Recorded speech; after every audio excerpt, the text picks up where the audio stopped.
Hello, everybody. Happy Easter. If this is your first time joining us, I just want to say welcome. We're really glad that you're with us today celebrating Easter. My name's Joel. I'm the lead pastor here at Encounter, and I'm really happy to be with you. Before I jump into the sermon, a tradition that the church has had for many, many years is that when we celebrate Easter, the pastor says, He is risen.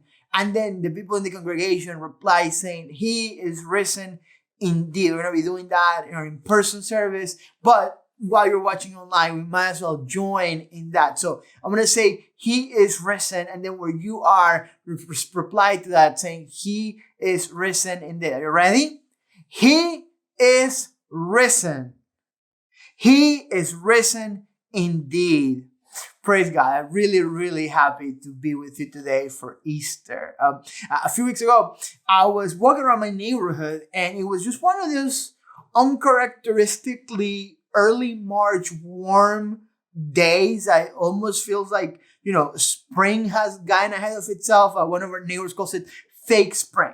I remember it was like a Saturday and it was sunny and people were outside and there was this sense of joy on the street. I remember saying, man, this is great. And at the same time that was happening, it was also kind of like around the time that I was starting seeing on my social media feeds, more and more people that I know are finally getting vaccinated. After this whole year that we've had of COVID, it really was this moment of feeling like, man, there really is a light at the end of the tunnel. Like it feels like, spring had come early in the weather-wise, but part of it also felt like, spring of this long winter that we've had for the last year was finally coming and getting closer to us. We spent a whole year indoors, exposed to all sorts of terrible news during our Good Friday service.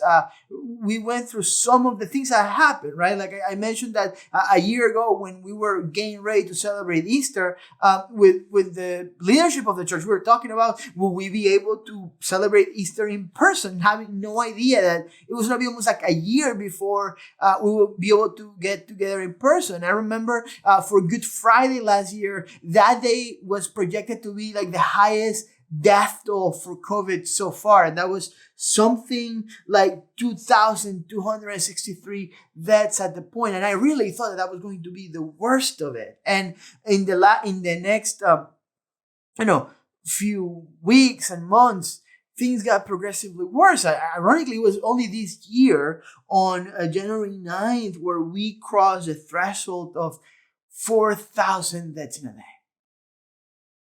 And that's just here in the United States. Globally, millions of people have been infected with COVID. Millions of people have died.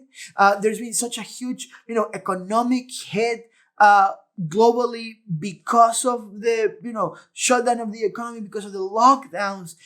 We just went through a summer of, a lot of tensions and protests because of, the racial injustice that became also evident to everybody through the death of Ahmaud Arbery and Breonna Taylor and George Floyd and countless others. In the last few weeks, we've been made more and more aware of the discrimination that the Asian American community is suffering in America.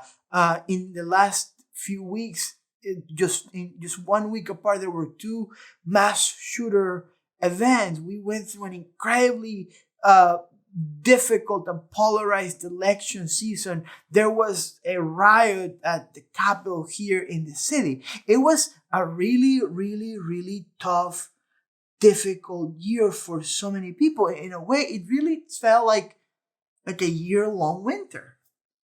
Throwing the actual weather outside emotionally and psychologically, for sure. And the question for us Christians is, what does the story of Holy Week, what does the story of the death of Jesus that we remember on Good Friday and the story of the resurrection of Jesus that we celebrate today on Easter Sunday, what do these two events have to say to the time we've been through and the season that we have ahead of us, where it seems like things are beginning to take a turn for the better? And when we looked at Good Friday is that, Jesus' suffering and death are, among many other things, what we call an act of divine solidarity. That while God doesn't always give us an answer for our suffering and why, things like the things that have transpired in this past year happen, He does offer a response. And the response of God to our suffering is His Son, Jesus Christ. That God steps into our story through Jesus and suffers with us, even to the point of death. And, however, what I say is that, what Christianity believes is that the cross is more than just divine solidarity.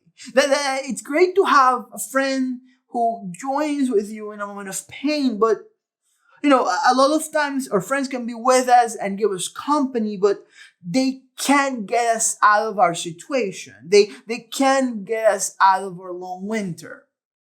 If all we had was Good Friday, then the story of Jesus would be a wonderful, beautiful story of love and solidarity, but honestly, nothing more than that. What's different about the Easter story is that it's a story about death not being the final stop for Jesus.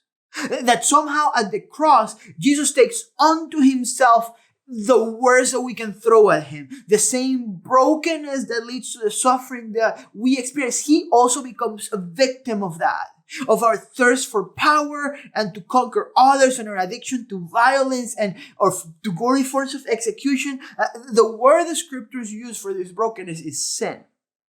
Jesus takes unto Himself the sins of the world.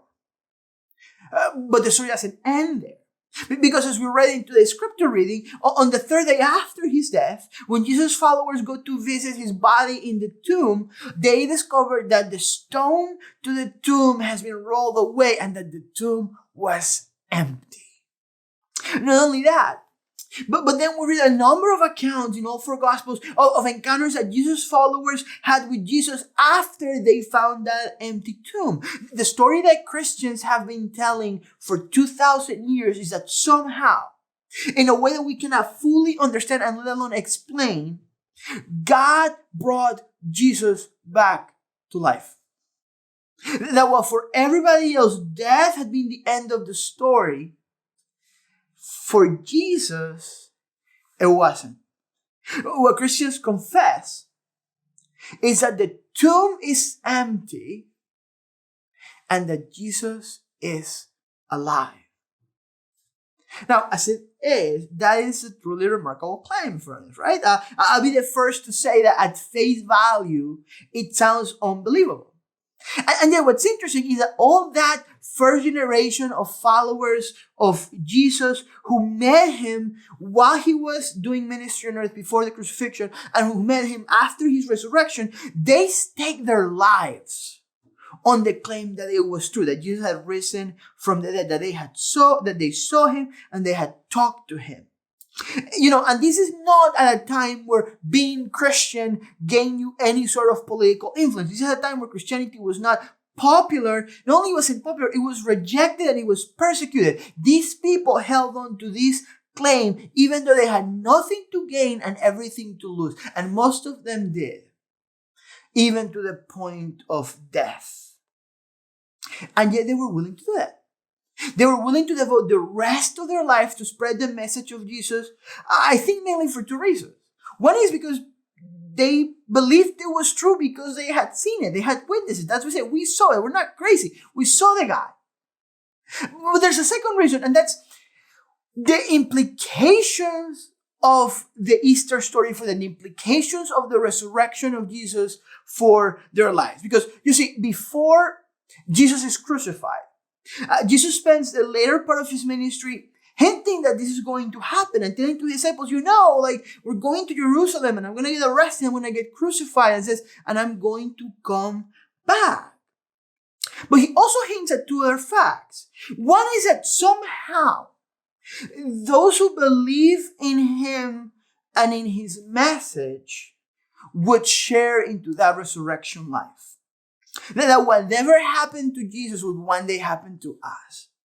And perhaps a place where this is more explicit is in the conversation that Jesus has with Martha, one of the sisters of his friend Lazarus, after his death. On the Gospel of John, chapter 11, like we looked at this in Good Friday's encounter that Jesus has with Martha and Mary. This is what it says, verse 21. Lord, Martha said to Jesus, if you had been here, my brother would not have died. But I know that even now, God will give you whatever you ask. Jesus said to her, your brother will rise again. And Martha answered, I know he will rise again in the resurrection at the last day. Jesus said to her, I am the resurrection and the life. The one who believes in me will live even though they die, and whoever lives by believing in me will never die. Do you believe this? Yes, Lord, she replied. I believe that you are the Messiah, the Son of God, who is to come into the world. So Jesus having this conversation with Martha, and he makes this really bold claim that those who believe in him, those who place their faith in him, somehow they would also experience resurrection one day. And now he goes and backs up that claim by resurrecting Lazarus and then eventually resurrecting himself. So on the disciples of Jesus, the first thing is that there is this layer of like, we know that he's alive, we saw him, but also we're going to follow him to the ends of the earth because we believe that one day we're going to resurrect again. Now, that's at one level, and there's a deeper thing going on because you see, in the Jewish tradition, death was not how things were supposed to be. The Hebrew scriptures point to this early divide between humankind and God. A divide that, according to Jewish and Christian tradition, it is the origin of the brokenness and suffering and pain that we see around us. Well, this is what the scriptures call sin. And death is actually just the ultimate manifestation of that brokenness. Death is introduced into the plot of the biblical story as a consequence of sin. Death was not supposed to exist. And I say that because particularly in a moment where we've processed so much grief and death around us, it could be very easy to just accept it as a fact of life. To a certain degree it is, but what the Christian story claims, actually it's not. That the pain that we experience when we see a suffering around, when we see, people lose their lives, is because death wasn't supposed to be a part of the story. And something deep within us knows that. And in the biblical story, what we see is that apart from God, disconnected from the source of our being and our humanity and left to our own devices, our ways usually end in death. And that's the reality that Jesus steps into, right? He comes into a world where a military superpower thinks that it's okay to go around the world taking over other countries and villages and forcing them to submit to them and pay taxes to them for the sake of peace, even though they showed up with an army, and if you said no, they would come and destroy you. This is a system that eventually executes Jesus. But, that system, which is the Roman Empire at the time, that's just the latest manifestation of the brokenness that is inside of all of us. And Jesus steps into that world, into that brokenness, and takes it upon himself and refuses to engage it in the same terms. Because Jesus refuses to engage sin with sin. And somehow, that combination of, the perfect life that Jesus lives that is antithetical to how things are done on earth, to the way of sin and violence. His death on the cross, bearing his body, the ultimate consequence of sin, but then his resurrection, his triumph over the narrative that says that this is the way that things are and always will be, and that we will always be trapped in this cycle of violence and death. These events combined, the life and the death and the resurrection of Jesus, open up a possibility for a new kind of life. The possibility of resurrection, but also the possibility of freedom from the cycle of sin and death. This is what some theologians call the great reversal. Philosophy professor James Smith, he talks about it this way. He says, the cross of Christ, the incarnate God, is a side of a cosmic inversion where all that is not supposed to be is absorbed by the Son, taken to the depths of hell and vanquished by the resurrection. Evil is unanswered, it is overcome. Now, there's even a deeper reason why the first followers of Jesus maintain their witness of Jesus' resurrection. Because, you see, there's a way in which all this can be seen as a far-off reality. That yes, Jesus has died and resurrected, and he promises you that if you believe in him, one day you will resurrect. And not only that, but he promises that he's going to make the world anew, and it's going to be a different type of world where sin doesn't exist. And all of that can only be a future thing that doesn't make a difference in your life today beyond giving you some sort of encouragement or future hope. That one day in the future, things are going to change. But this thing, that's not exactly what the disciples believe. Because they believe that if Jesus had come back from the death, that something had already happened. It's not like someday in the future resurrection is going to be possible. Resurrection is already possible because Jesus has risen from the dead. So whatever the thing that God is doing through Christ is, it's already started. The Apostle Paul would say, but Christ has indeed been raised from the dead, the first fruits of those who have fallen asleep. You see, what we celebrate on Easter, the resurrection of Jesus, is the beginning of the thing that God is doing in the world. And what God seems to be doing is bringing new life, making all things new. And this is the thing, for Jesus' original disciples, that was not a future promise. It was a present reality. That because Jesus had risen from the dead, all of God's promises were true. And God was truly bringing about a new world. And those who believe in Jesus, not only in the message of Jesus, more importantly, in Jesus himself, in who Jesus says that he truly was a man who walked the earth and who was crucified by the Roman Empire. And that if you were looking for his tomb today, you would find it empty because he's alive. That if those who believe that that is true, then that new life of God is available to them and to us now. The Apostle Paul says it this way in 2 Corinthians 5. He says, therefore, if anyone is in Christ, the new creation has come, the old has gone, the new is here. Do you know what that means?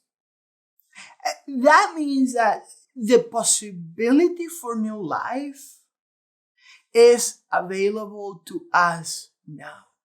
That yes, God has resurrected Christ and God promises that one day, even if we die, when we die, that we will rise again one day. And God promises that he is going to make all things new. Like this is common, Christian teaching, but there's an element of this that a lot of times we ignore. And it's that right now, in this moment, in the midst of the suffering that we've experienced, in the midst of the grief that we've experienced, in the midst of the pain that we've seen, that there is possibility for new life.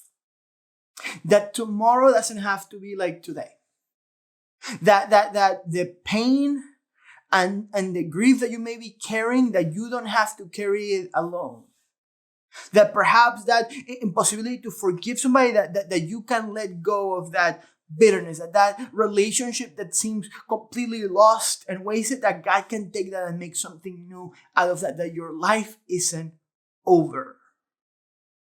And that there's new life available today. And that is good news.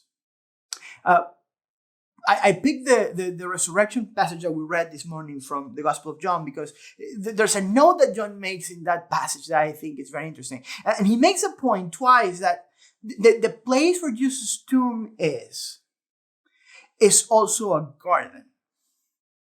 It says at the beginning that, as they're taking him into a garden. And then when Mary encounters Jesus and Jesus has resurrected and she doesn't recognize him, she thinks that he's the gardener.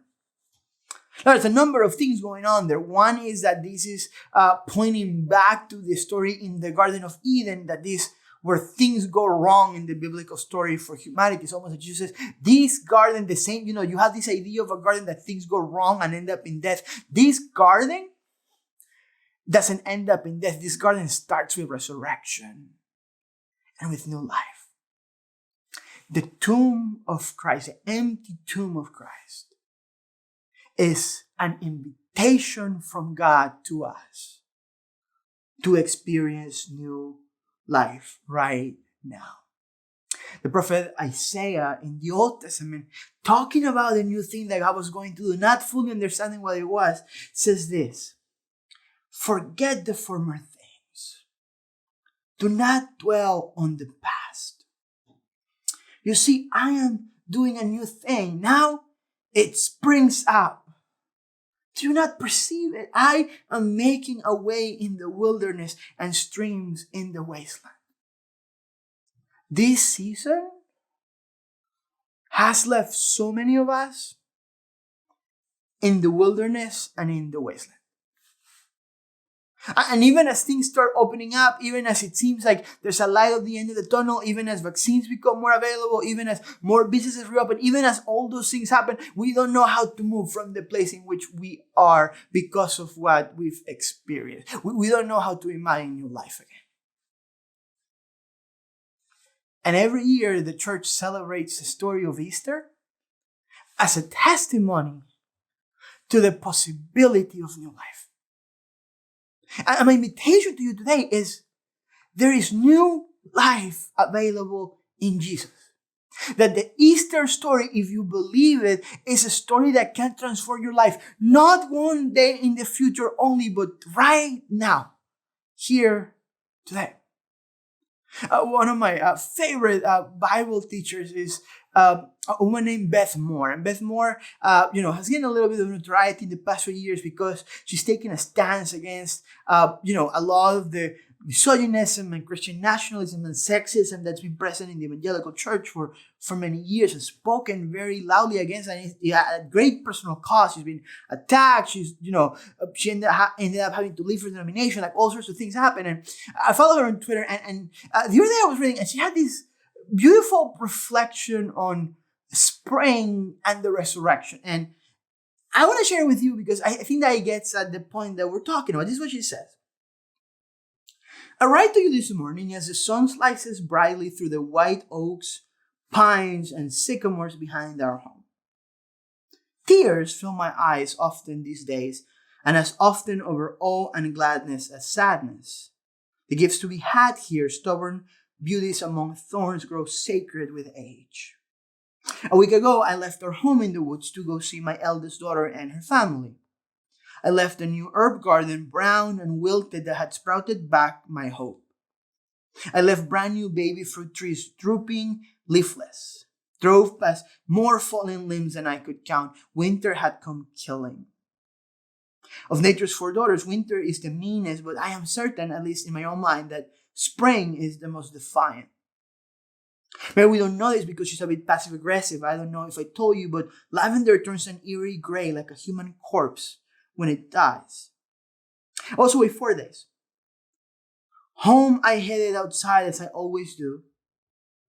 Green scallop-edged sprouts were growing up irreverently through that gray corpse like they did not know a funeral home when they saw one. Every herb was back. You were dead, I said. Well, we're back, they clacked. Oh, I know. There's nothing new about this story. People have been musing about Daughter Spring since a human hand first saw the writing tool. But really, isn't that the miracle of it? That she never grows old. That something about her is oddly ageless, eternal. She mischievously whispers through branch and breeze that somewhere beyond our sight, Eden thrives. Did I mention that my grapevines are sprouting? Did I mention that so much has died in me this last week, this last year? Did I mention that I am too tired to come back to life? Nothing in creation is as defiant as resurrection. Spring draws her courage from an empty tomb. She drew it for centuries by faith, hearing rumors from heaven that it was inevitable. Spring, you see, was her first Magdalene. Or first evangelist preaching risenness in advance. Resurrection is coming for me. I can feel it. It doesn't matter that I'm too tired. It doesn't matter that I've died. It is determined to play a song I can resist walking to, shaking to, dancing to. This world has killed us. But Jesus, who defied death and hell, is winning us to life. I love that line that she says, resurrection is coming for me. The Easter story is a story of the God that comes for you. In the midst of your pain, in the midst of your suffering, in the midst of your brokenness, in the midst of your death, and offers you your life. My challenge today, what I believe is the invitation of heaven to you today, is to step into that new life. To believe in the story of the empty tomb and the promise of the eternal spring, where God brings everything back to life. Grace and